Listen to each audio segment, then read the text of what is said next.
Many would say too rich. He had everything money could buy. However, he wasn't happy. No matter how much he earned or what he brought, he still felt empty. To him, his life was meaningless, uneventful, and pointless. Every day he woke up unhappier than he was the day before.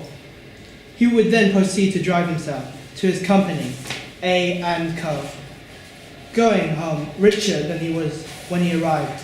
In many ways, Aladdin was incomplete. One day, when Aladdin was walking to the city streets, he was brought to a stop by a mirror displayed in a shop window. He was baffled by the mirror reflection, which seemed to have a mind of its own, and so intrigued by the mirror, Aladdin brought it.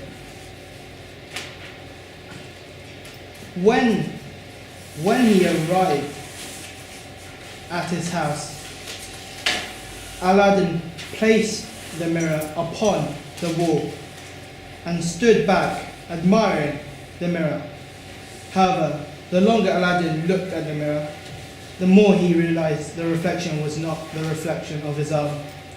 He had long pointed fingers and a hooked nose and wore a terrible grin.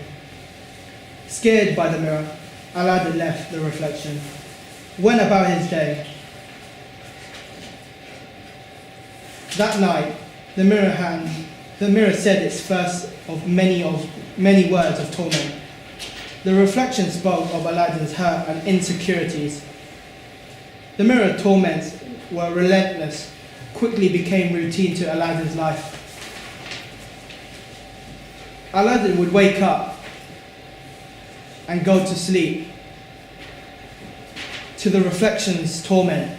Soon Aladdin became so accustomed to the reflection, he gave it a name he would come to hate. He named it Jafar. Jafar would tell him, "Look at yourself. You have all the money in the world, yet you're alone and unhappy. Isn't that pathetic? Even you hate yourself," said, and Aladdin agreed, which only threw him deeper into a lake that was his own hurt. Soon Aladdin became sickly obsessed with the mirror. He could no longer leave the reflection. His eyes were locked into the dark depths of the mirror, and so Aladdin was finally a slave to his own reflection. However, one day, Jafar allowed Aladdin to leave his house to eat, which, while Aladdin walked along the city, he walked past to buy the mirror.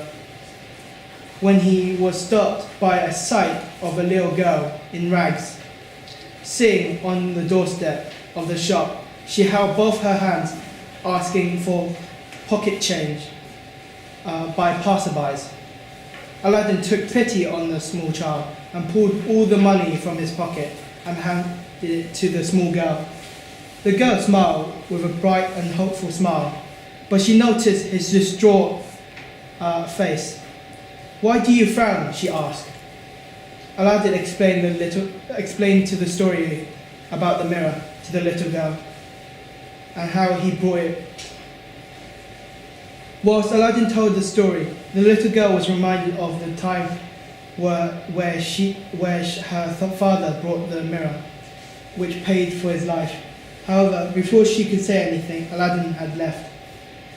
When Aladdin arrived, he saw the mirror in pieces on the floor. Standing in the resentment of the glass was Jafar. "What have you done?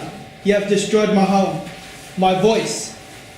Jafar wasted no time in wrapping his sharp, pointy fingers around Aladdin's neck. Aladdin began to choke until Jafar was pierced through his chest by a shard of glass, the very glass that once contained him. Jafar fell to the floor, and his place stood the little girl. Aladdin was finally free.